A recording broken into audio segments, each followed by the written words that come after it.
ఈ సమాజాన్ని బాగు చేసే బాధ్యత దేవుడు మన మీద పెట్టాడు. మరి మీరు చేయకపోతే ఎలా? మీ పిల్లలకు నేర్పించకపోతే ఎలా? ఈరోజు తండ్రి గారు నేర్పించకపోతే మేమందరం జ్ఞానవంతులు అయ్యేవాళ్ళమా? మీరందరూ నేర్చుకుని ఇక్కడికి వచ్చి ఉండేవాళ్ళ?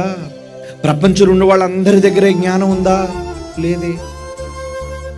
వక్ర సంబంధమైన, దుష్ట సంబంధమైన జ్ఞానం చాలా మందిలో ఉండిపోయింది.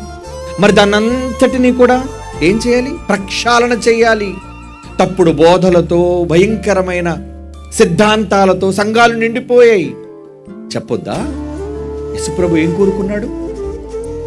కోత చూడండి విస్తారంగా ఉంది, పనివారు కొద్ది మంది ఉన్నారు.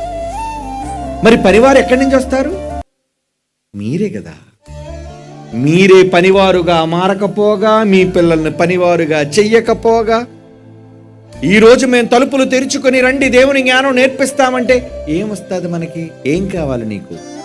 బైబిల్ డిగ్రీ చదవడానికి ఏం కావాలండి? ఉద్యోగం కావాలా?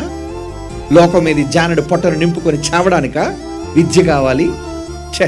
అలాంటిది కాదు బైబిల్ విద్య. నిన్ను వెలిగించేది, నీ కుటుంబాన్ని వెలిగించేది, నీ చుట్టూ ఉన్న సమాజాన్ని వెలిగించేది బైబిల్ విద్య.